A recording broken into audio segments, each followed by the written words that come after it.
What is happening, guys? Welcome back to Tales of Vesperia. Let's get things started off with a skit. We still haven't heard Judy's side, so we can't say anything, but she sure caused the guild a major headache, breaking blastias all on her own. There's no getting around that fact, no matter what her reasons. We have to settle this. Man, I hate waiting. Well, let's wig her ass on up then. Never mind. Let's see what Rita has to say. Is that the core from the Sarah's blastia that Judy destroyed? Yes, it's definitely cut with a different formula than the usual core. It looks like what she said was true. She said she wasn't too good at lying after all. To discover that the new technique you created was bad for the world after what must have been years of research.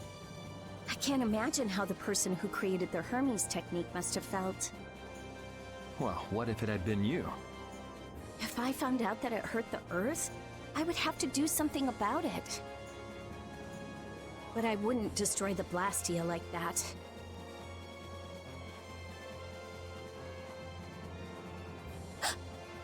What the? Nothing. If only things weren't so complicated.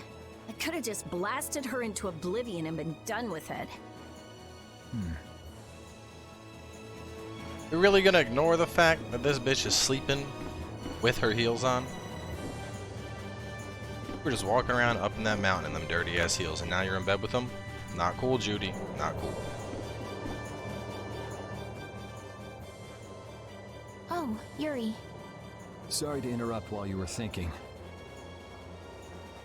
Ever since I took Belius's life without meaning to, I've wanted to know what it means to be the child of the full moon, so the same thing doesn't happen again. I've always thought that it was my duty to know. But after what happened to Belius... That's how everyone is. They do something, they learn. They do something else, they learn more. You too, Yuri? Yeah? Maybe if I had known everything ahead of time, I wouldn't have made any mistakes. There's only one thing I can say for sure. What's that? Maybe you wouldn't have made any mistakes, but it sure would have been boring. I really wonder. I'm guessing I probably gotta talk to everyone on the ship. And we'll, just trigger advancement.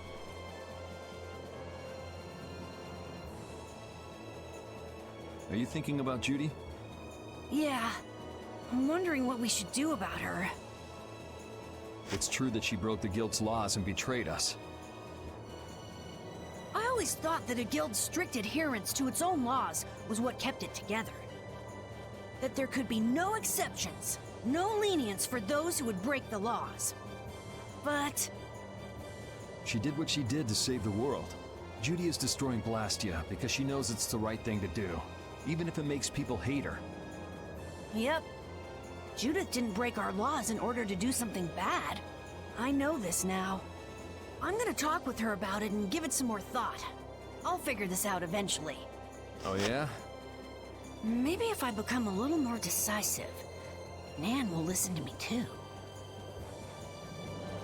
I mean, we're also, you know, flying because of her giant Entelekea beast. Like, that might be worth mentioning here. So does an old man past his prime fit into the picture at all? What are you whining about, old man? Why are you past your prime? What Judith was talking about before, Hermes blastia, was it? Blastia created with techniques that should have been lost in the war are still active. Do you know what this means? I guess someone who survived the war brought either Blastia or those techniques back with him. If that person was still using the blastia even though he knew it was harmful to the Earth, someone like that would have to be quite the villain indeed. Old man, don't tell me you... Hey now, yours truly was nothing but an innocent youth on the straight and narrow back then. I wouldn't do something like that even on my worst day. I was just trying to trick you into giving yourself away. You're a slippery one. Son of a... When are you gonna learn some respect for your elders?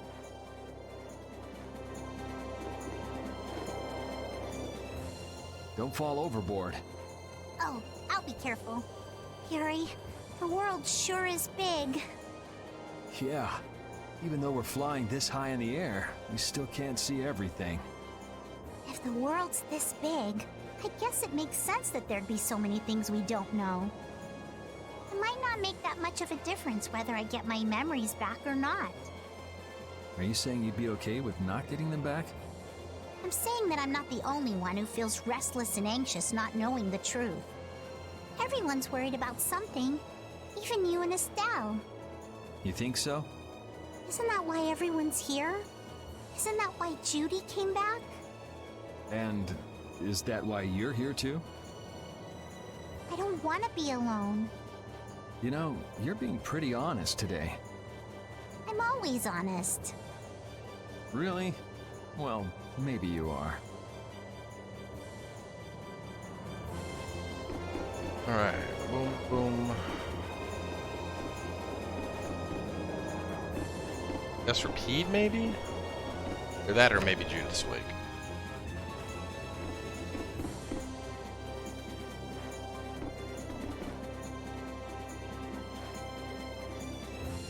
There we go.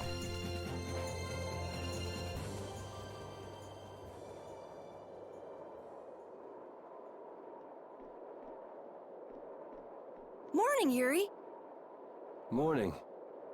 It's a beautiful morning, but even as we stand here, the air is out of balance, and our world may already be dying. That's right. Judy! Well, look who's feeling better. In the past, these slight fluctuations of the air have not negatively affected our world.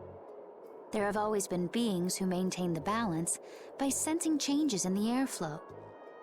Beings like Phaeroh and Baul, the Intellikeia. So the Intellikeia were responsible for keeping the air balanced.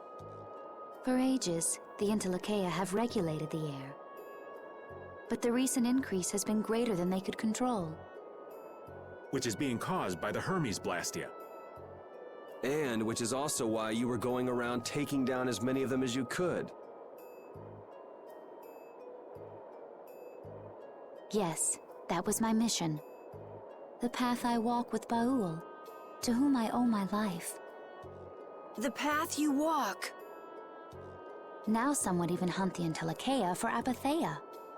This has made the mission of the Intellikeia even more difficult. Why is everybody so crazy about these apatheia anyway? I'm afraid I don't have an answer. The air an Intellikeia absorbs becomes condensed within its body over time. When its life is at an end, that condensed air forms a crystal, an apatheia. That's all I know. I imagine Phaeroh could shed more light on the subject, though.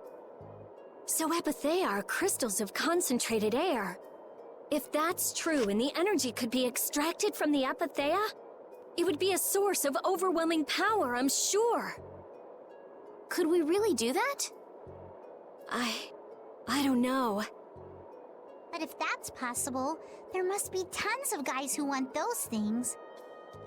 I bet somebody wants to use these things for the wrong reasons. Why didn't you just tell us all this from the beginning? Seriously, we could have avoided all this trouble if you just talked to us. Am I wrong? Even if you had known, there are things not even you could have prevented. What do you mean? I showed up at Heliord because Baul had sensed a disturbance in the air. Where there was a disturbance, there was sure to be a Hermes blastia. But what I found there was not a blastia, it was a person. That had never happened before. So it wasn't like you were looking for Estelle in particular back at Heliord. Yet for some reason, Baul perceived Estelle as a disturbance in the air. I had to find out why. For the sake of the path I've chosen. It was at that time that Phaeroh first appeared. He seemed to have some idea who Estelle was. My mission was to destroy all the Hermes blastia. However, Estelle was obviously not a blastia. I needed to make absolutely certain. I made a deal with Phaeroh, and he agreed to grant me some time. You mean... If it became apparent that her existence posed too great a threat, then I would kill her. You what? Wait! Rita! Settle down. Obviously, Judith reached a different conclusion. All right, I get it. Belius said you possess a heart of compassion. If you can communicate that to Phaeroh somehow, you may learn what you should do. Hey, there's no real reason for you to fight Phaeroh anymore, right? I mean, we know the Hermes blastia are what's causing the problem and everything. If we just make sure the Apatheia don't fall into the wrong hands... I still want to meet Phaeroh.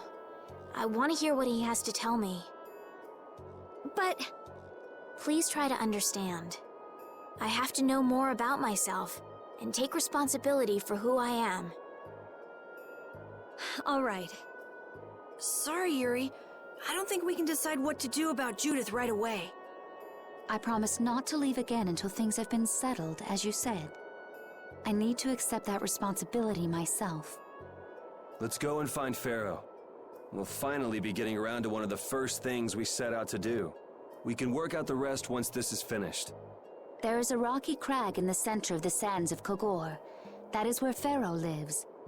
Baul can take us there. Okay, let's go. This meeting's been a long time coming. I remember passing right by that place.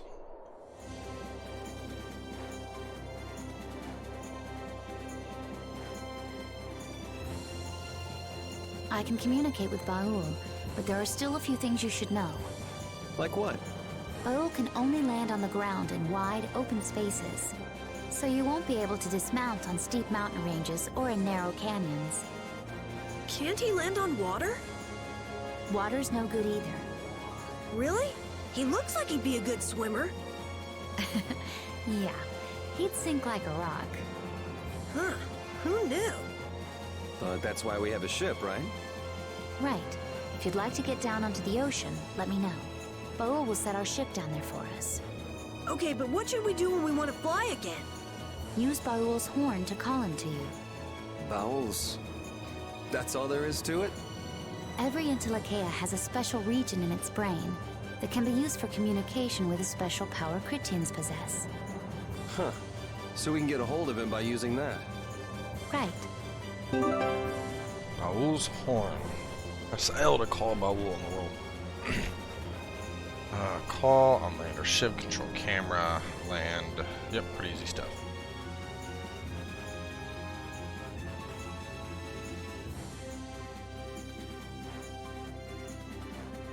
Flying! Yes! Alright, well, since we've been doing... Oh, no, we'll keep the outfits for one more, since we're going to meet up with Phaeroh.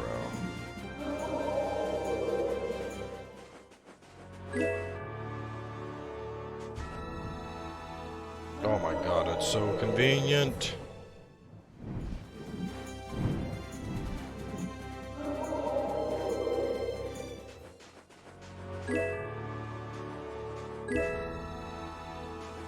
No longer am I restricted by bridges or things I can't pass. Alright, I think this is the rocky crag we're looking for. Let's get this meeting.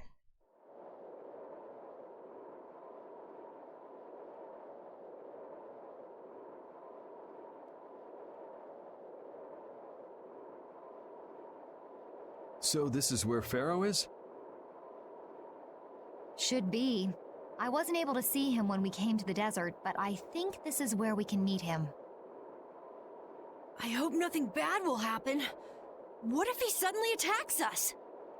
I can't make any guarantees. I don't think we'll have a say in the matter. That just means we need to do our best so nothing bad happens.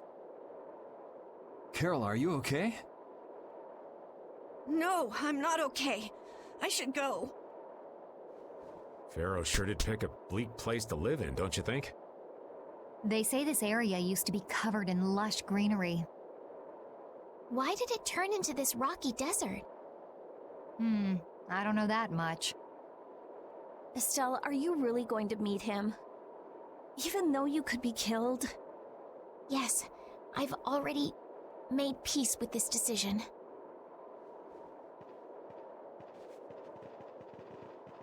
I think next episode, I'm gonna switch up the outfits. Rita, you've been acting a little funny ever since hearing Judy's story on the ship.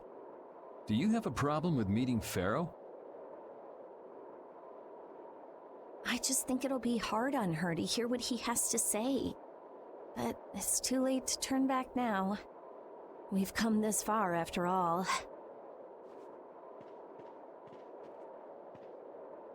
Oh, you know what? No, fuck it. We'll just do it now real fast. So... Let's see... We're gonna put everyone... We're gonna go for the school outfits on everybody.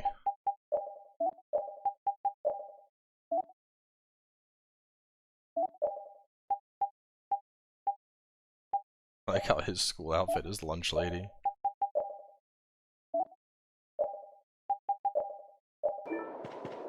Alright.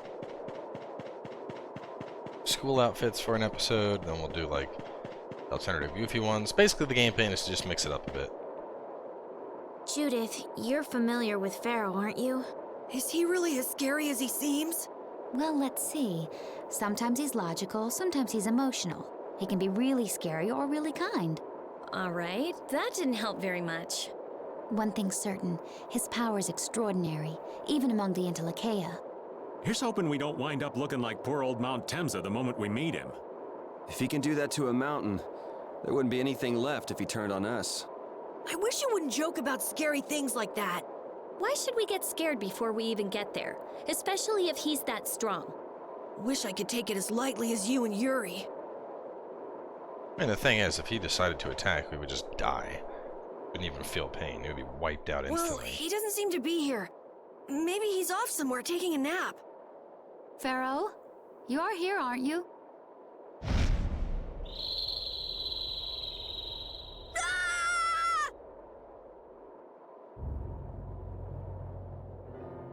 Insipid poison, you appear before me at last.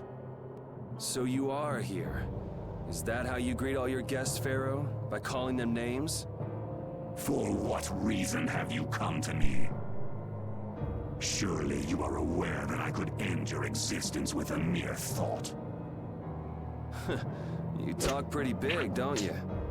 Well, if you really want to fight, I'd hate to disappoint you.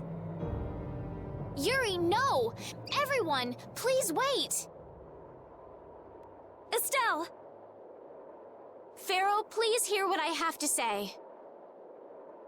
Does death hold no fear for you, little one? For you gaze now into the mouth of death itself. I am afraid, but I'm even more afraid of dying without knowing who I really am. Belius told me I needed to meet you to learn about my destiny. I have to know just what that destiny is. I understand that I am a threat to the Interlakeia, but you said that I am a poison to this world. What is this power I have? Just who is the child of the full moon? If it is true that my existence cannot be tolerated, then it's okay if I have to die. But I at least deserve to know why it is I have to die. Please tell me, I beg of you. There was a time when this was a verdant land, sheltered by the blessing of an air crene. So there was an air crene here. But what happened? Why did it change? What you see are the results of too much air and its aftermath. As to why the air ran rampant, the answer lies with the poison brought by the child of the full moon. Huh? The power of the child of the full moon stimulates the air crene more than any blastia. Huh? Blastia convert air into energy by way of a formula. So if Estelle can use her healing arts without the aid of any blastia, she must possess a formula in her very being that lets her convert air into energy. Judith was searching for blastia that used a particular kind of formula. So, this special formula Estelle has must also consume massive amounts of air, which causes the air cranae to become more active and pump out more air than they should. I had hoped my hypothesis would have been wrong. Then It is as she has said. With each use of her power, the child of the full moon uses far more air than the blastia. In so doing, the imbalance of air in this world is furthered. For the planet, such an existence can only be called a poison. So you just wipe it out then? Little quick to judge, aren't you, Phaeroh? This problem concerns the entire planet, and Yuri, she is man. its cause. To do nothing would be unparalleled folly. Is it just me, or does Yuri just really want to fight this guy? Like, everything he said is basically just antagonizing this giant phoenix-looking bird. Like, Yuri, calm down, man. Put the sword to sheath. If the problem's with Estelle, then it's for us to solve. That's right. We can't let anyone else handle it. The gravity of this situation is beyond your grasp. You don't honestly think that everything's gonna be all sunshine and rainbows if Estelle dies, do you? It would at least eliminate one problem. Phaeroh, at Heliord I stopped myself. And again at Dawngrest I stopped you. What I thought was a blastia turned out to be a human. Before I realized it, I had lost my way. I never thought this child could be as great a danger as you had said. And due to your confusion, I granted you the time necessary to see things as they are. As a result, my sister Belius is now lost to me. Enough. This power will bring only ruin. Not sure I understand all this, but if her power's the problem, why can't she just not use it? There can be no guarantee she will not try to use the power. That's true. She does have trouble turning a blind eye to things happening around her. Someday she will surely use her power to help someone. However, as long as she keeps that spirit of compassion, she cannot only be seen as harmful. She is not like a blastia. I know that you can feel the difference. Compassion alone will not save this world. Listen, Phaeroh, I get that you've thought all this through with everybody's best interest in mind, but why doesn't that world have a place for Estelle? It is sometimes necessary to remove a part to save the whole. Damn. I don't buy that for a second. What the fuck? Yuri, that's what you said just a bit earlier. What makes you so high and mighty that you're the one to decide who gets cut and who doesn't? We have endured the anxiety of existence for far greater a span than you can conceive. Such words mean nothing from those who call this world home for but a fleeting moment. Phaeroh, please, listen. The important thing is finding a way to stop the excessive air, correct?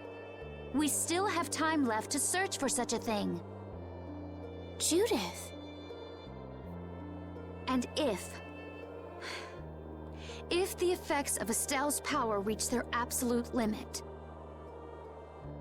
I will kill her as promised. You should have no complaint with this. Hey, Judith, are you serious? I'm sure brave Vesperia will come up with something before that happens, right? What? Yeah, of course we will. Score one for Judith. So that settles it. If we humans are to blame for Estelle's problem and bringing on the apocalypse, then it's up to us to make things right. If we give it all we've got and still blow it, then you can slow roast us on a grill for all I care. You have changed. If you were still as before. Have I? That is nice to hear. Very well. Be ever mindful, though, that time is fleeting. Wait! If the formulas are causing the excessive air, then there must have been times when this happened in the past. I mean, the Blastia were a product of an ancient civilization. There exist those who have inherited the sins of the past. De nomos. If any yet can speak of what occurred in the days of old, it is they. Now we gotta find Duke. Get his super magical sword, which just dissipates air. He's gone. Bye-bye. Thanks for everything, Yuri. Judith, you too. No problem. But hey, What? it's okay if I have to die? What the hell was that? I'm sorry. I don't want to hear that again. I'm sorry.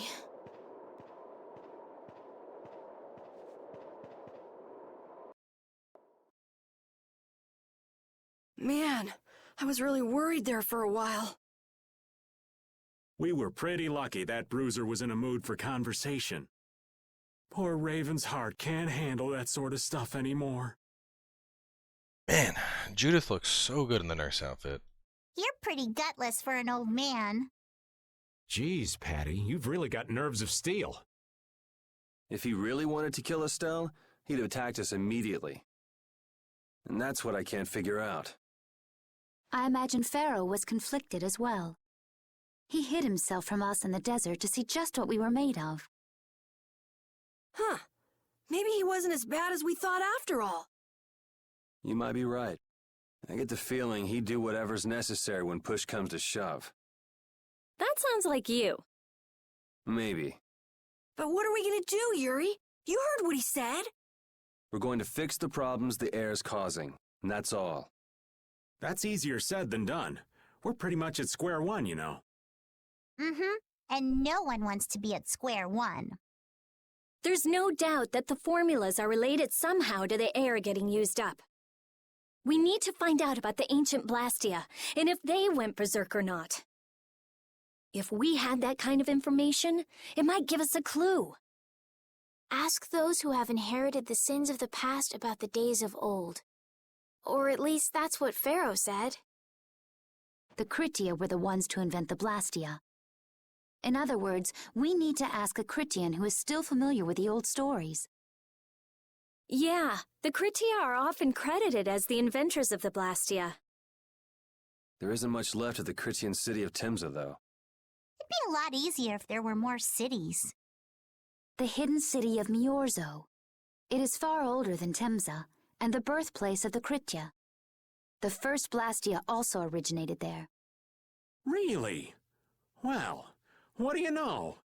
You wouldn't happen to know where this Miorzo might be, would you, darling? I've heard that name somewhere. There was a Critian in Ospio. I'm sure they mentioned something about it. Do you think that person might still be there? Well, there's no harm in checking it out. Judith, are you coming with us? I should. We still have the issue of the guild to straighten out. So, to Ospio then. Alright, so we go to Ospio, and then off to Mystical Hidden City. But anyway, we're going to wrap this one up here, and I will catch you guys later today with more.